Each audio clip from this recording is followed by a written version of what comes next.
marami na rin mga congressman ang naaawa.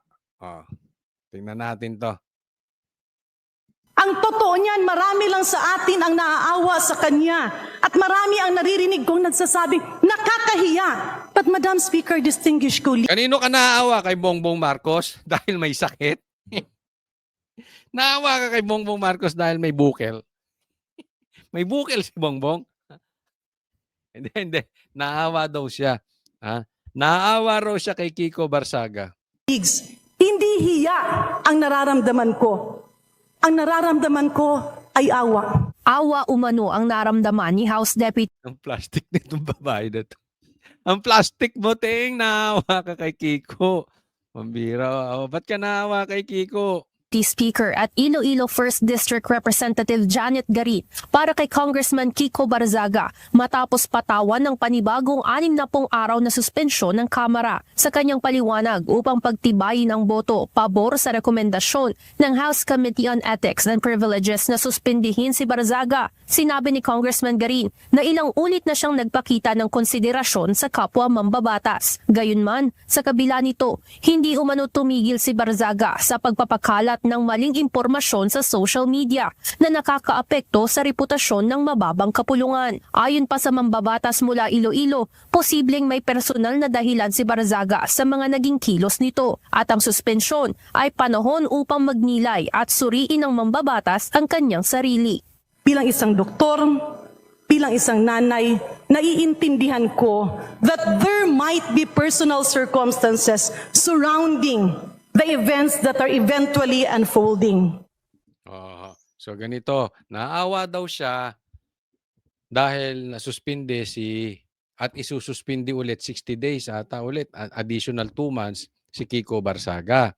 Naaawa daw siya dahil ang pinapatukuyan nito, yung alam naman natin na ginagawang issue na may sapak si Kiko Barsaga. Hindi natin alam kung totoo o hindi totoo. Okay, hindi naman ako doktor. Pero sinasabi niya, ako'y parang bilang doktor, pakinggan niyo yung sasabihin niya, bilang doktor, may mga circumstances. Batas ang kanyang sarili. Bilang isang doktor, bilang isang nanay, naiintindihan ko that there might be personal circumstances. That may be personal. Bilang doktor at nanay, may personal circumstances Surrounding the events that are eventually unfolding. So yun nga, ang pinapatukuyan dito, may sapak si parang pambihira. Naawa ka. Pero binanatan mo dyan. Di ba? Pambihirang kaplastikan nitong mga ito, no? Kung talagang naaawa ka, hindi mo na dapat binabanatan. Alam mong nandiyadyaan ka. Alam mong ilalabas sa TV yan. Tapos, meron kang sinasabing medical.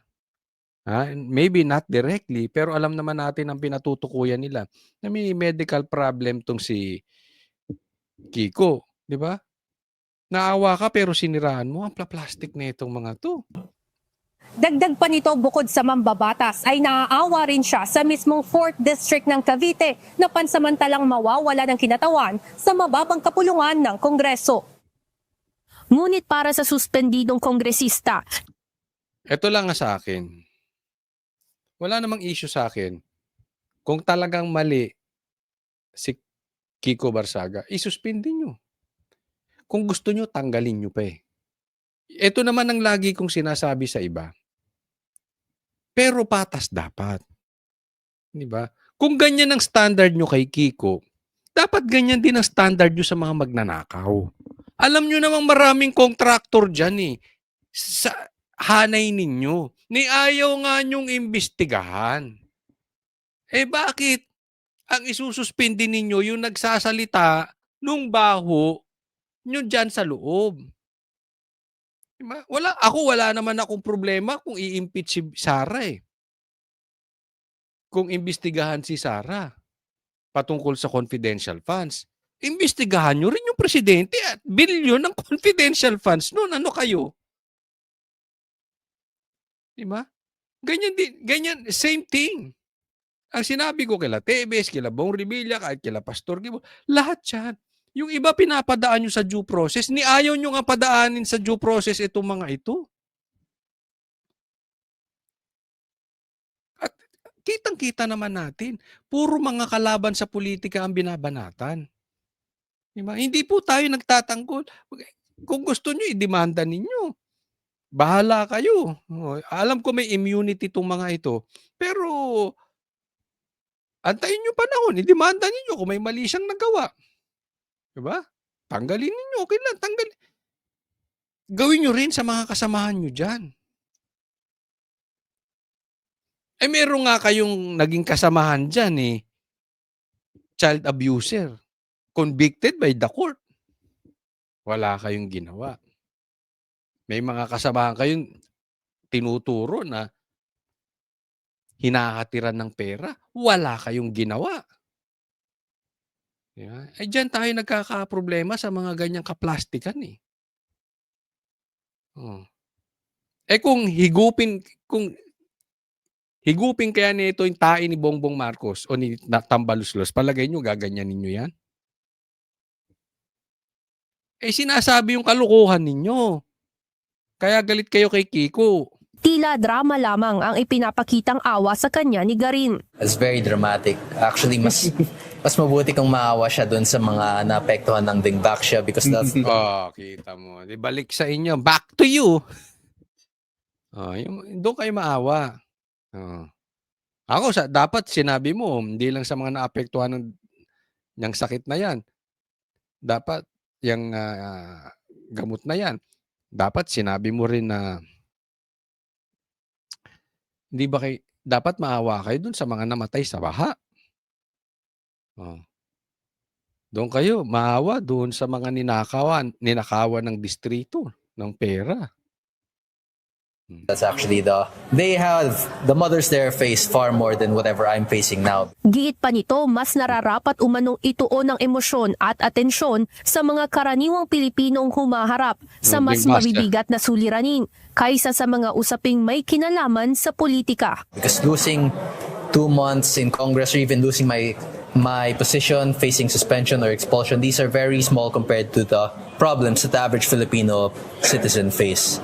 And me, I can afford to lose my job here in Congress, but the average Filipino citizen, especially now when we're facing severe economic instability. Ako, yun nga dyan ang dami nating problema.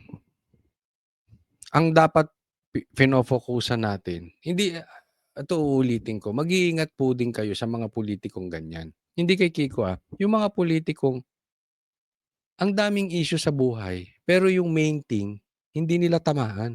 What is the main thing? What is the main problem? Yung ghost projects, yan ang problema natin ngayon. Bakit ang dami yung sideline? Pati si Libiste, imbis na tulungan yung si Libiste, pinagtutulungan nyo pa.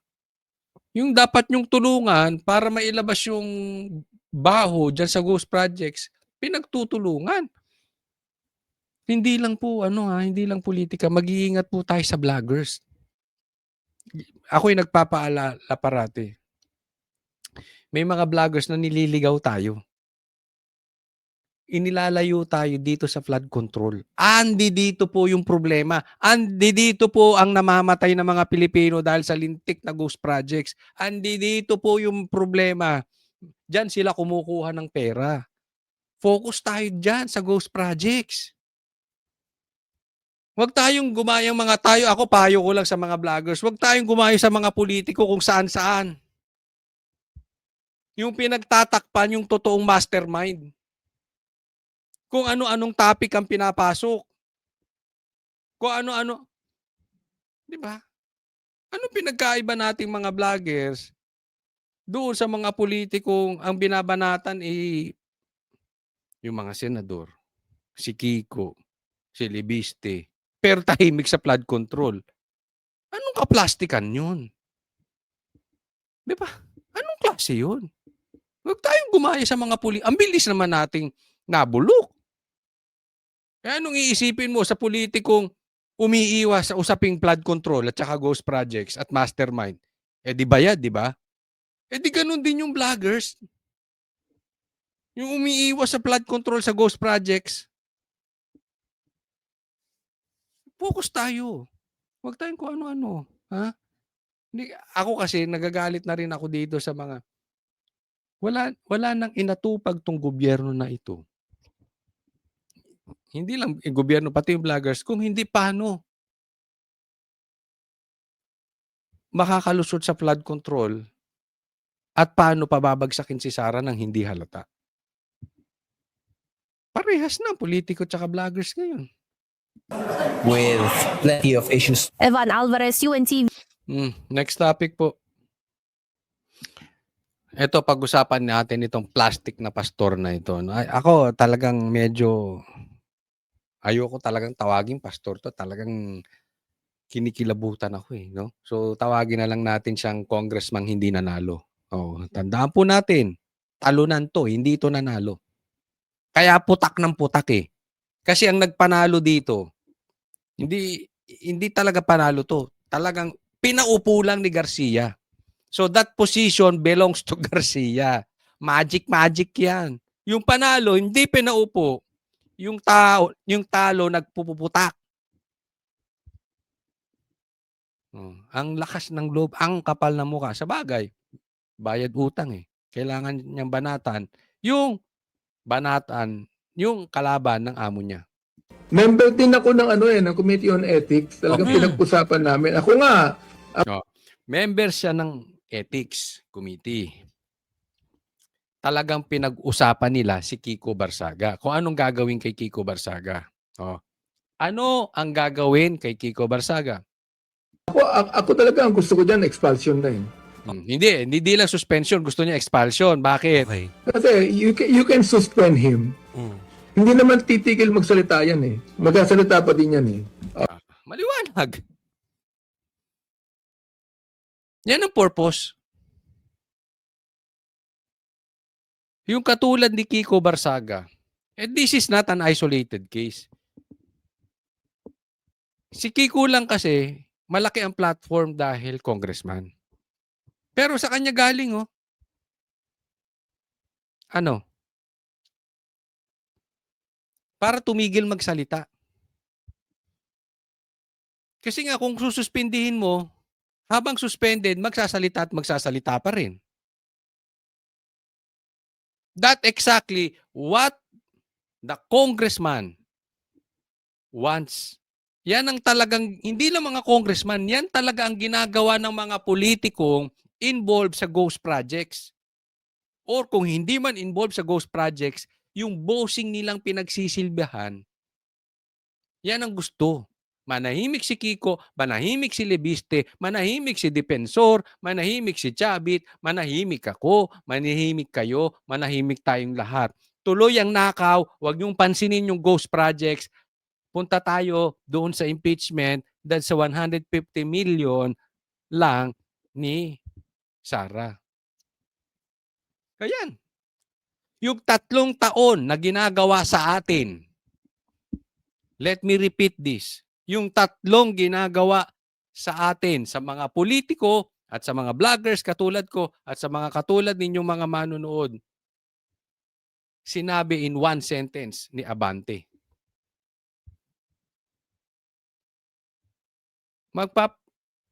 Patayin mo na kaya para manahimik. Ba't kaala mo ba pag tinanggal mo yan? Kasi yun nasabi niya, pag sinuspindi mo, hindi naman titigil magsalita. So expulsion, tanggalin. Tingin mo pag tinanggal mo yan, tatahimik? Lalo magsasalita yan. Di patayin mo na. Hindi kasi parang ganito. Hindi po ako nag-aano ng violence ha. Ano po yan ha?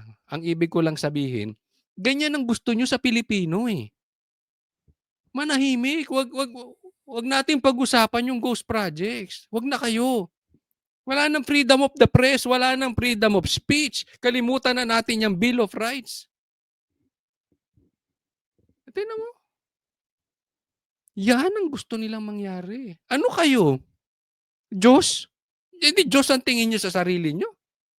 Kayo na lang ang tama. Alright. At meron pa nagsasabi na sana maging compassionate kami because Ayan, tingnan mo tong animal na to. Ha? May mga nagsasabi maging compassionate o maawa naman kayo kay Kiko dahil ano, Because he has a para bang neurotic attitude. Sabi ko, On this, he yeah, does not spectrum, believe, yeah. he does not believe that he has a mental, a mental problem. kaya so sinasabi niya, maawa naman daw kami sa kanya. 'Di ba? Pero siya nga hindi siya naniniwala, may sapak siya eh. English lang kaya maganda pakinggan. Pero yan ang ibig niya sabihin, neurotic. Sa madaling salita, may tama si Kiko. Ako, hindi naman ako medical expert, okay? Hindi ako doktor. Nakita ko na rin sa personal si Kiko. At si Abante, hindi ko nakita sa personal pa. Pero looking at it, Abante, parang ikaw may tama. Oh, maybe Kiko is weird dahil he is different. Di ba? I don't know. Hindi ko sa pinagtatanggol si Kiko. Pero pag nasa kongreso ka at di ka nagnanakaw, magmumukha ka talagang weird. Di ba? Ay, hindi ko alam kung nagnanakaw si Kiko or hindi. Pero with just that example, ikaw ang kakaiba. Di ba? I think it's safe to say na mas maraming magnanakaw kaysa hindi magnanakaw na congressman. Even mga congressman kasamahan nyo, sasabihin yan. Diba? So magmumukha kang weird kasi ikaw eh. I mean, it's the same thing as sa edad ko, sino ang hindi naninigarilyo at nagiinom? Magmumukhang weird. College ka, fresh graduate ka, hindi ka naninigarilyo, hindi ka nagiinom, magmumukha kang weird. Pero ang tanong, sino ang tama? So kung ako titingnan mo, Abante, ikaw may tama. Isipin mo, pastor ka, wala kang compassion. Papalabasin mo na hindi tayo dapat maawa dyan, tas babanatan mo sa TV. Ikaw may sapak. Hindi siya naniniwala dun eh. Ano po kung Oo. masasabi nyo sa sinasabi Hindi siya naniniwala doon. Eh bakit? Sino magsasabing may sapak? Di ba yung doktor? Doktor ka ba? Ngayon, kung meron kang ebidensya na maglalabas ng medical na may sapak ito at ito'y dapat nasa ospital, wala sa Congress, edi ilabas ninyo. But for the meantime, inaakusahan mo eh. So, sasabihin ko sa iyo to, an accused is considered innocent until proven guilty. Hindi, di ba? Oh. ng iba na freedom of speech? Well, we allow that. In fact, sinabi ko pa nga, na kapag pinilit natin siya na magkaroon ng medical expert na tumingin sa kanya, that might even violate. Ang gago mo talaga. Ang gago nito. Pinipilit yung medical. O, hindi ba? Ba't hindi mo? Ang tanong, bakit hindi ba magkaroon ng freedom of speech? Hindi nyo siya bayaang magsalita? Ba't gusto nyo patahimikin? Dito ka na naman sa mental aspect ni Kiko. Eh baka mag-exam kayo niya, mas matalino sa'yo yan. His rights as a person. So, nasa kanya yun eh. Nasa kanya. He can still speak outside Congress, but not inside Congress. Ay, ayan po. So nakikita ninyo. Ha? Nakikita nyo ang mukha ng Congress. Grabe. Sa Senado, we have Tito Soto and Lacson controlling the narrative. Diyan sa Kongreso, we have Abante. We have the likes of Abante na kinokontrol lang Hindi kayo pwede magsalita dito. Kami ang bossing dito. Bigyan ng maleta to. Bigyan ng Rimowa. Ang kapal ng mukha nito.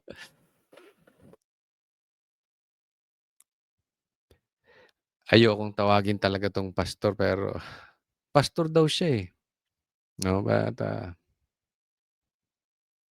ayoko siyang i-judge patungkol dun but I don't think so. Next po tayo. Eto pag-usapan natin itong si Vice President Sara. Pinag-iinitan siya parang, pati, kayo na mag-observe kung tama ang ating nakikita na pati ata media, kinakalkal na, eh. Tingnan natin. Betrayal of public trust. Kasama yan sa grounds ng bawat isa sa dalawang impeachment complaints na inihain laban kay Vice President Sara Duterte sa Kamara. Maituturing daw na pagtataksil sa bayan ang paglustay ng bise sa 612.5 million pesos. Naging 612. O bakit? 612 million pesos. We're talking about confidential funds. Si Bongbong billions. Billions, not billion. Billions po ang confidential funds. Hinahatiran pa ng maleta ni hindi nyo mapaimbestigahan. Na confidential funds ng Office of the Vice President at ng Department of Education. Diyan lumutang ang mga kontrobersyal na mga pangalan sa resibo ng confi funds ni VP Sara. Galing, no? Galing nung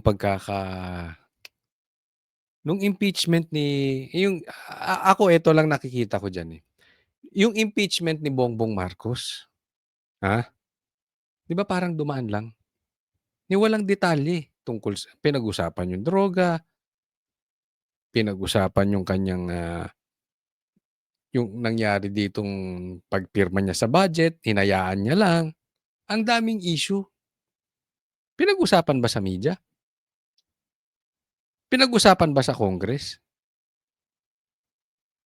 Kay Sara may detalyado, no? Tingnan ninyo, kayo na magtingin, baka mali ako, eh. Okay? Pero as I observe it, in my opinion, iba yung balita nung binubusisi yung impeachment ni Bongbong Marcos. Parang wala lang, di ba? Parang dumaan. Etong kay yung pangalawang impeachment ni Sara, wala pa, pero detalyado na. Merong serye ng iba't ibang dodong gaya ni na Dodong Dami pa, yan, Ay sabihin, hindi kasi coach dati na yan, binabalik pa. Yun na nga, exactly. Ganyan ang ginagawa, Yung dati ng kaso kakalkalin. Ugali ng gobyerno to. Ay hindi ko alam kung kasabwat ang media dyan. Kayo nang magtanong. Ay kayo nang sumagot. Sa tingin ninyo kasabwat ba media? Hindi ko alam kung kasabwat ang media. Pero yung dating ang kaso ni Pastor dismiss na kinalkal pa nila. Kinalkalan din ng kaso si Tebes. Na-dismiss din. Ang hiling mangalkal netong mga to. So, nalalabas naman sa media, kakalkalin lahat yan. Wala pa impeachment. Sige, kalkalin natin. Sana itong mga congressman natin, or I don't know kung sino man dapat nagkalkal noon, congressman natin o yung mga media man yun. So, kinalkal nyo rin yung kay Bongbong Marcos. Diba? Total, pinag-usapan nyo na sa impeachment. Alcala, Dodong Bina, Dodong Bunal at iba pa. At kung ano-ano pa, Xiaomi 8, Patty Ting, Jay Camote, Miggy Mango, at ang pinakasikat sa kanilang lahat, si Mary Grace Piatos. Giit ng kampo ni VP Sara, handa silang ipaliwanag ang mga pangalang yan sa tamang forum, oras na umusad na ang impeachment laban sa kanya. Handang ipaliwanag. Hindi yung sinasabi kasi nila, ipipresenta na daw yung Mary Grace Piatos. Fake news kayo! Kung sino man nagsabi niyan, hindi ko alam. Sinabi ba ng News 5 yan? O kung sino man nagsabi niyan, na ipipresenta na si Mary Grace. Alam nyo kasi bakit? Bawal yun. Kaya nga confidential, Ano ba Tagalog ng confidential? Pagchismisan? Pag sinabi bang confidential, dapat tinatalakay. Para kayo yung kaibigan ko, Ano yung kaibigan mo? Yung sasabihin ko, alam mo may secret ako, huwag mo sasabihin. Alam na ng buong grupo. Pagka may sinabi kang ganyan, huwag mo sasabihin, Meron kayong tropang ganon? Kung gusto mo mag-announce ng isang bagay, sabihin mo sa tropa mo gano'n. Tingnan niyo, lahat po ng grupo may ganyan. Lahat po ng tropahan may ganyan. Even lahat ng pamilya may ganyan. Yung taga-announcement, tawag ko diyan Mr. Announcement, eh. Meron kayo diyan, sabihin mo, "Shh, meron ako secret." Wag mo sasabihin, Pero sa loob-loob mo gusto mong ipasabi. Kasi 'pag sa kanya mo sinabi talagang sabog. Ganito 'to, ang gagago, confidential funds nga, eh. Alam mo bang puwede pang ikulong si Sarah do'n 'pag sinabi niya? Kasi dapat pinoproteksiyonan mo yung mga katulad nito. Hindi katulad niyan, yung mga NPA. Siyempre tuturo niyan yung mga rebelde, yung mga komunista, yung mga NPA. Yung mga nangingisnap ng tao sa bundok. May mga kilala kayong congressman ganyan. Pakilagay niyo diyan sa harap. Sa comment section. May kakilala kayong congressman na ganyan, yung nagdadala sa bundok. Lagay niyo sa comment section. Kaya nga do'n ginagamit yung confidential funds. Kaya nga yung mga nagki-kidnap, dinadala sa bundok, galit na galit kay Sarah. 'Di ba? Tapos gusto malaman yung sino yon? Patayin mo na yun. Papatayin yan. You know why? Parang si Saldi ko yun. Isa yun doon sa magnanakaw din ng ghost projects.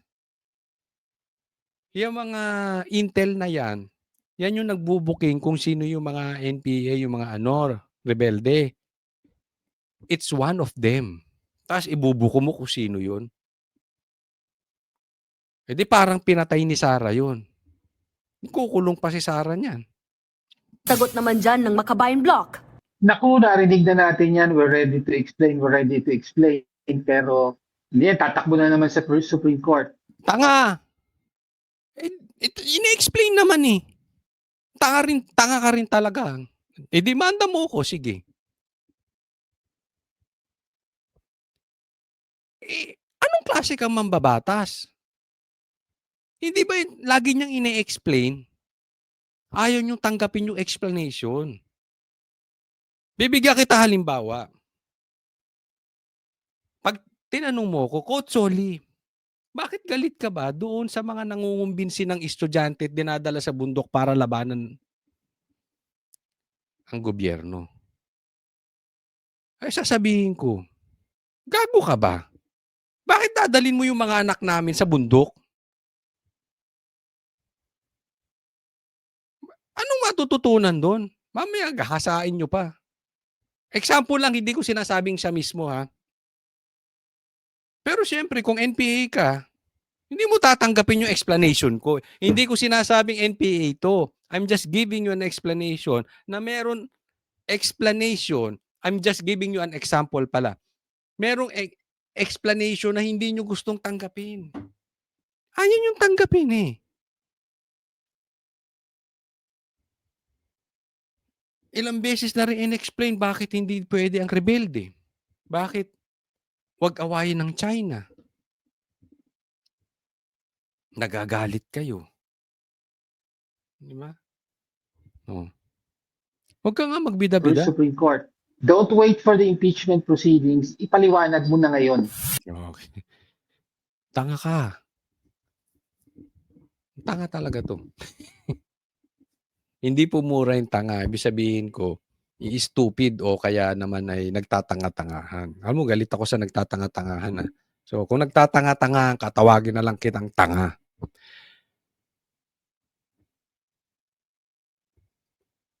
Papaliwanag daw. Pero ang ginagawa daw ni Sarah, tatakbo sa Supreme Court. Siyempre.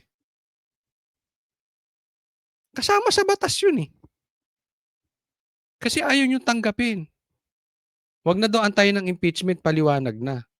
Anong nangyari doon sa impeachment nyo kay Bongbong Marcos? Ano yung nagpataas lang kayo ng presyo? Yung sinampan yung impeachment kay Marcos, wala daw substance. Diba? Galit na galit kayo kay Sara, kay Bongbong Marcos. Gumawa kayo ng drama. Walang kwenta yung ipinasa nyo. Napaka-ipokrito mo itong mga ito. Dahil sa pahayag ng kampo ni VP Sara, umugong ang usap-usapan na posibleng iharap na nila ang totoong Mary Grace Piatos. Paglilinaw naman ng legal counsel ng bise na si Attorney Michael Poa, wala raw siyang sinabi o kinumpirma na ilalabas nila ang isang Mary Grace Piatos. Oh, so fake news. Kung sino man nagpalabas niyan, fake news. Hindi ilalabas ang si Mary Grace Piatos. Kung- Malay mo, ako yon. Piyansa ang Ay! Ikaw ba? Ikaw ba? Oh. Magdidemanda ka pa. Ang kapal ng mukha mo. Di ba ikaw yung convicted ng korte na child abuser? Hindi ako nagsabi nun. Korte. At hindi kita pinagbibintangan. Hindi. Kasi ako galit ako dun sa akusahan mo yung tao pero wala pa namang ano. Lagi ko sinasabi, an accused is considered innocent until proven guilty. Ikaw guilty na. Bakit? Sabi ng korte yun. Tanga. Ikaw pa magdidima-demanda ng ganyan. Nanguha ka ng bata, nang abuso ka ng bata. Ang kapal ng mukha mo, te. Di ba? Sige, itanggi mo. Itanggi mo! Na sinabi ng korte, child abuser ka. Didemanda mo rin ako. Ang gago. Lalakas na ano na ito mga ito. Akala mo kalilinis na itong mga... Ba't ba ang hihilig nyo sa bundok? Hindi, itong child abuser, ha? Sinabi naman ng korte yun, eh. Hindi, fake news ba ako? Just research nyo. Kung hindi convicted yan. mga naghain ng reklamo na sufficient in form and substance ang impeachment complaint laban sa bise. Kakuha ng sapat na bilang ng suporta ang impeachment laban kay Vice President Sara Duterte. In other words, makikita natin na yun. Nasang bundok ka ngayon? Hindi, para nasa bundok tayo may paligid. Malay mo, nasa Tagaytay o nasa Baguio. Kayo naman eh. Mayorya ay susuporta sa impeachment complaint. Samantala, nakakuha naman ng kumpirmasyon ang News 5 na may ikatlong grupo na maghahain ng impeachment laban kay VP Sara sa Lunes, February 9. Hanggang ngayon naman, hindi pa raw natatanggap ng opisina ni House Speaker Bogie D ang dalawang impeachment complaint na nauna nang inihain.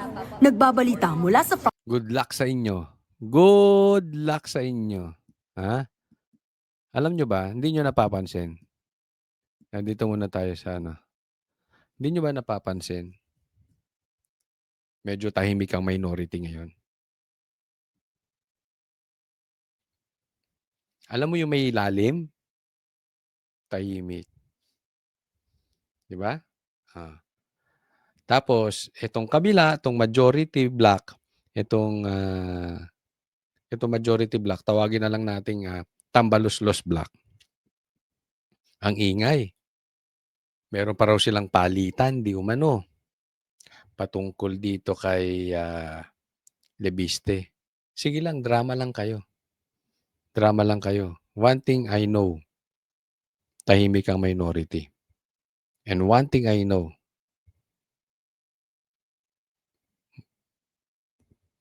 isa na lang, may numero na. Di umano. Yan po ang sabi sa atin. So, antay-antay lang. Sana matanggal na yung attack dog ni Tambaluslos dyan sa Senado. Matanggalan ng posisyon. Ito po muna ang ating pag-usapan dahil si John Vic tatakbo raw. Presidente, grabe lumaki ulo nitong mama na ito, no? Ito muna pag-usapan natin bago yung bukol. Ay papakita ko sa inyo yung video. Yung bukol ni Bongbong Marcos di umano. Ito muna po.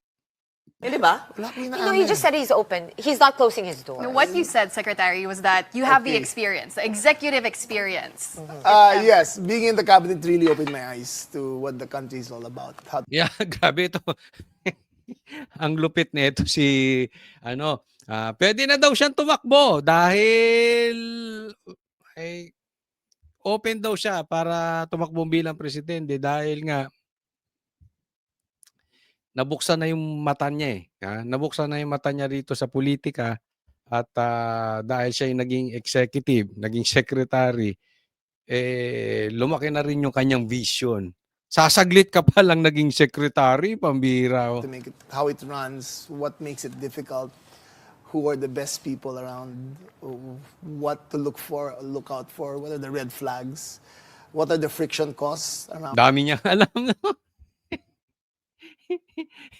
Meron na siyang experience bilang executive department. So, bentahe. Dami niyang alam, di ba? Nakikita niyo? What makes it difficult, what makes it easy. Those things are what you learn firsthand. And knowing all that, it didn't scare you away. No, it's one of the most thrilling experiences you can ever have, is to serve in the cabinet. Because you're in the room where decisions are made.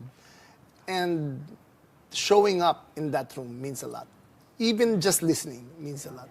So does that, did your being in the cabinet, has it increased the chances or the openness of your mind to a possible run in 2020? It's always been open. I cannot lie to you. But whether or not I will is the question. So. You did Fair say, enough. Secretary, you have 36 years of loyalty, the Remullas to the Marcoses. More than already, 40 years. 40 years na. 40. Wow, ang lupit. Ang lupit pala nito si Remulla. 40 years na silang magkaibigan ni Bongbong Marcos, no? So open daw siya, no? Open daw siya sa pagiging ika nga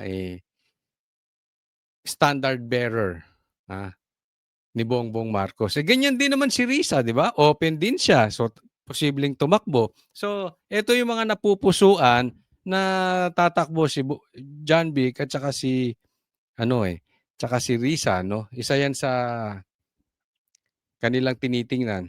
Pero alam nyo, di ba? Parang ganyan kasi minsan merong, this is not to insult everybody, no?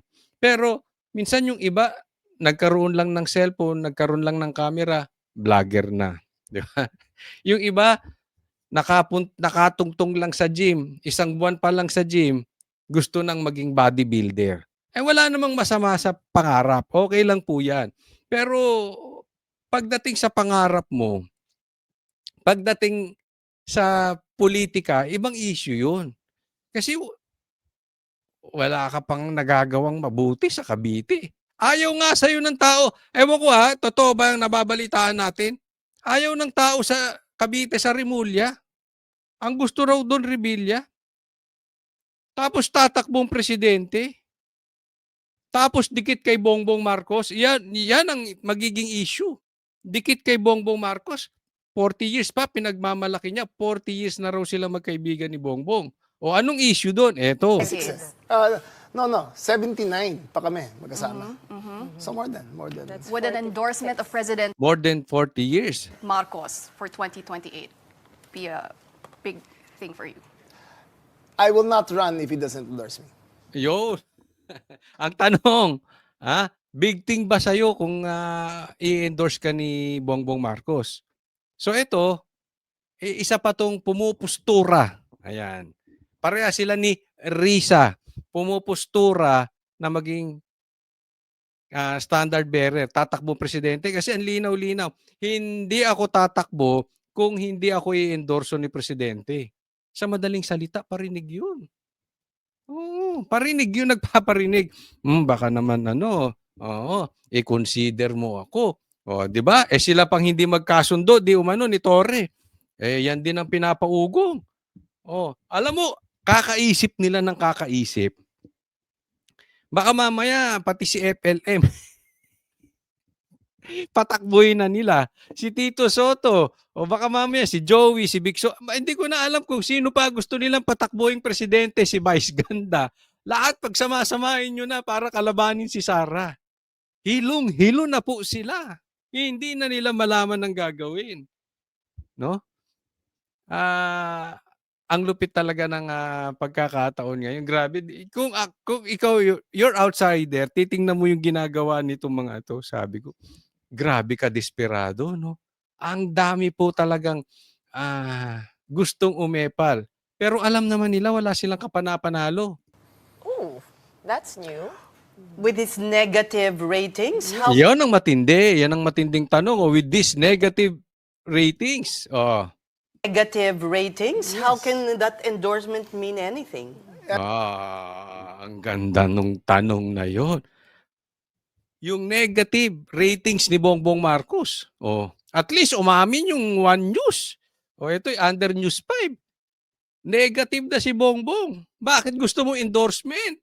'Di ba? Pera. Machineries. Kung tawagin nila in English, machineries. In English, connection. In Tagalog, pera. Pera yan. Yan yung nakaupo di ba? So pagka ikaw ang pinatakbong presidente, matalo man si John Vic or matalo, hindi mo kasi mananalo to. So kung matalo o matalo, panalo sa pera. No, di ba?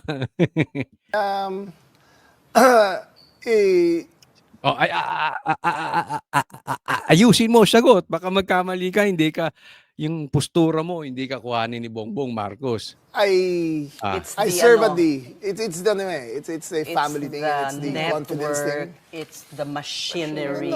Yan. It's the network, it's the machinery.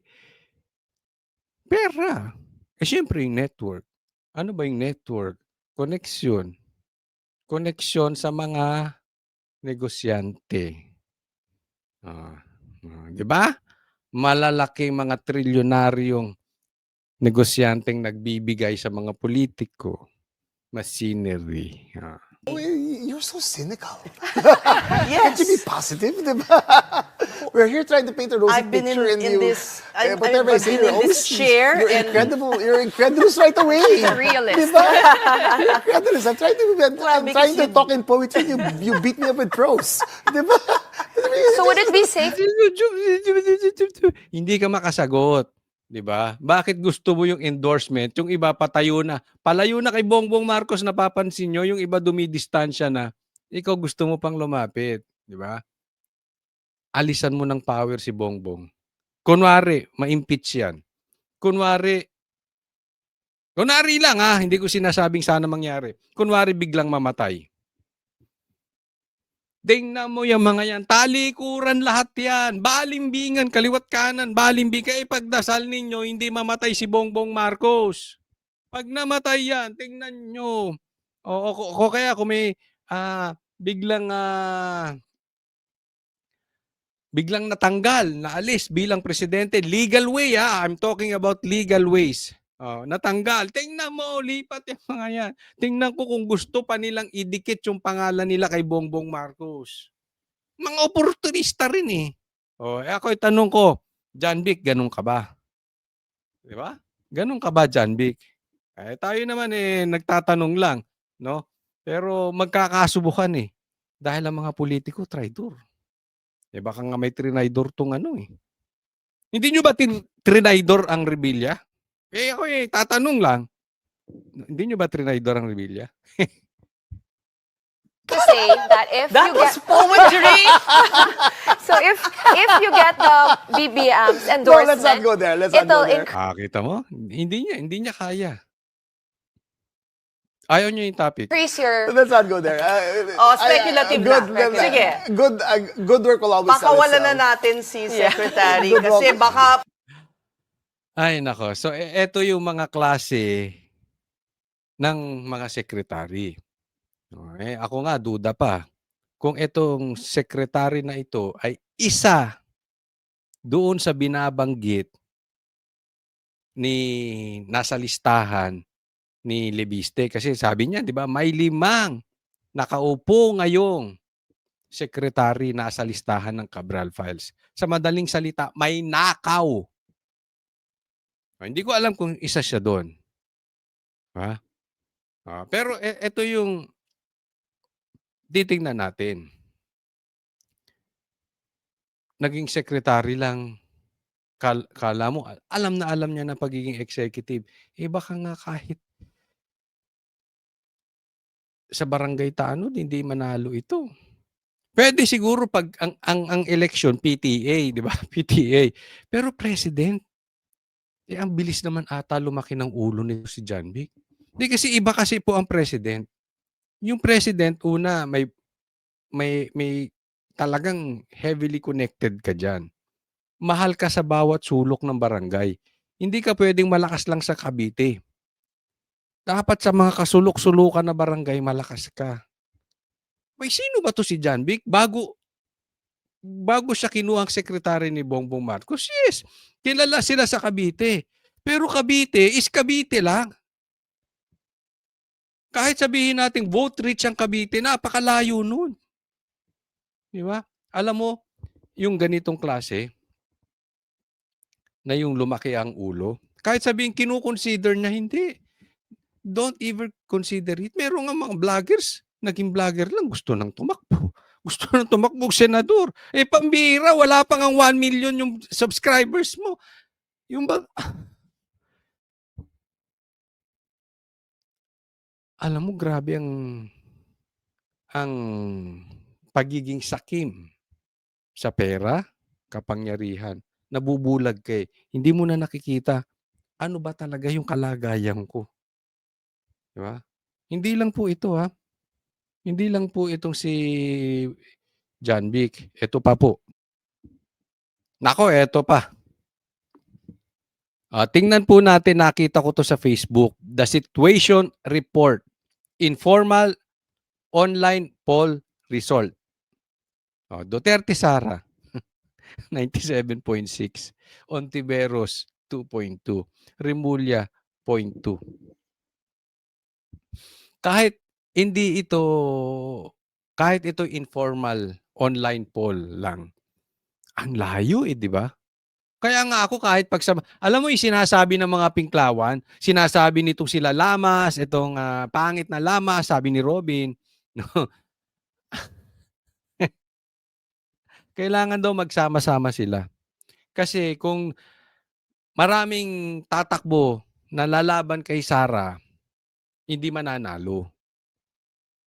Alam mo, kung ako kay Sara, sabihin niya, gusto mo, kahit maraming tumakbo, i-add nyo pa lahat ng boto. Takbo si Ontiveros, takbo si Remulla, takbo lahat. Pati si Lenny, pati si Bam, kinukonsider, pati na rin si Toric, kinukonsider na rin. Talagang grabe, no? Kung ano-ano naiisip nitong Dilawan na ito. Talagang, diyan mo makikita na ang Dilawan talagang bulok na bulok na. Tingnan mo yung ano nila, yung mga nagmi-meeting sa Dilawan, De Lima, yung iba na taga-bundok pa ata. Kahit pagsama-samahin nyo, boto nyo, ha? Hindi, yung totoo lang, hindi kayo aabot sa magiging boto ni Sara sa 2028. Kung aabot pa si Bongbong sa 2028. But assuming umabot siya, malabo. Kaya ako, ano sa tingin ninyo? Hindi na kasi usapin, ito, ano na to eh, alam to ng lahat, even sila umaamin eh. Kaya nga sinasabi nila, hindi sila pwedeng magwatak-watak eh.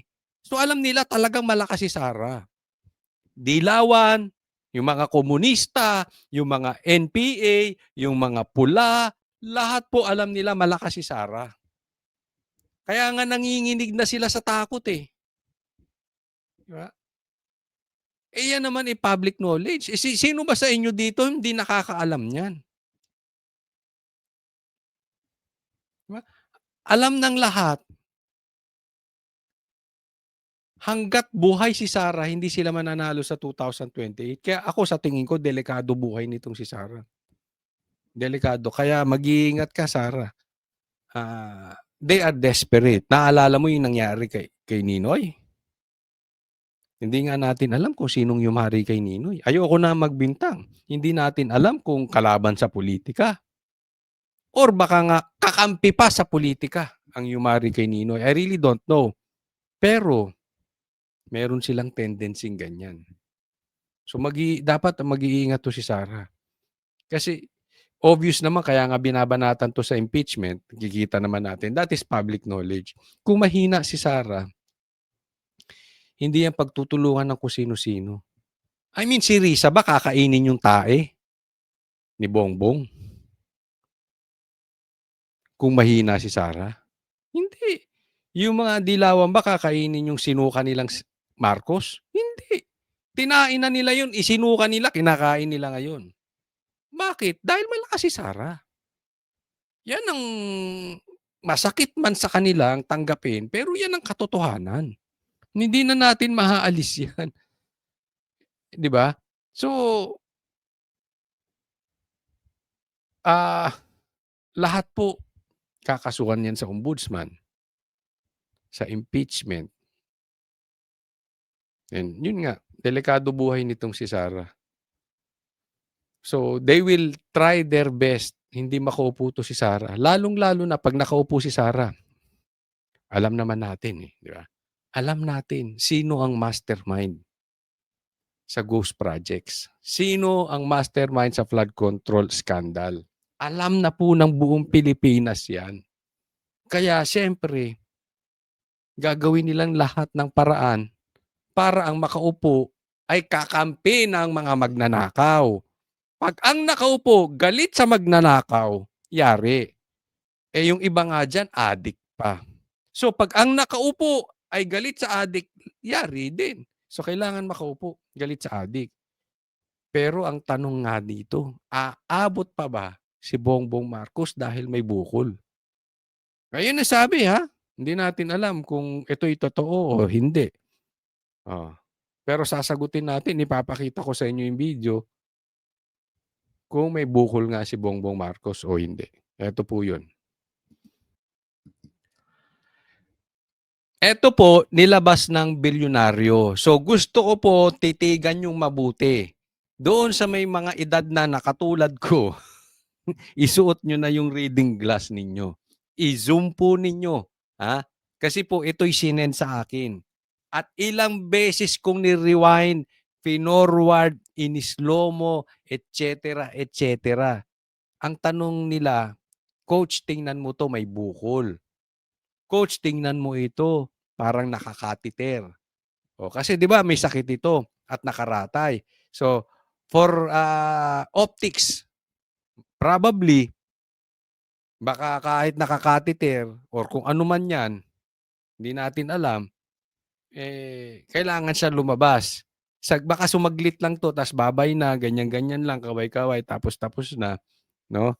Hindi natin alam, baka mahilo-hilo pa yan. Pero tingnan nyo mabuti. Ito naman ay nilabas ng bilyonaryo, ha? So ito ay legit. Assume kasi mainstream media to. Tingnan nyo pong mabuti. I-zoom nyo. Ay kikita nyo? Ay hindi. Nakikita nyo yung bandang kaliwa? Tapos parang may ballpen mahaba doon, no? May ballpen mahaba. Tapos doon sa bandang baba, doon sa baba ng packet, tingnan nyo yung bukol. Yan.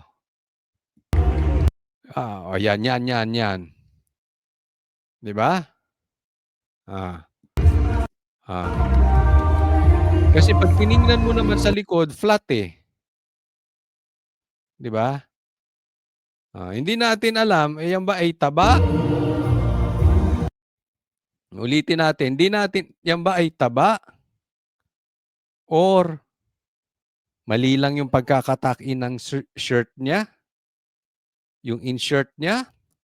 O talagang nakakatiter ito? Baka inoperahan, hindi natin alam. Baka naka-plaster, no? Ganun pa man, tayo'y nagtatanong kay Bongbong Marcos. Sana'y papaliwanag mo. Hindi naman kita pinagbibintangan na cocaine yung nakalagay sa tiyan mong yan. Hindi ko naman sinasabing ganon. 'Di ba? Kahit na sinasabi ng kapatid mo na ikaw ay nagko-cocaine kasama ng iyong asawa at anak, hindi ko naman sinasabing cocaine yung nasa tiyan mong yan. No? Pinapakita ko lang kasi tinatanong sa akin, tulungan nyo kung magpaliwanag. Kasi tinatanong message ng message to si ano itong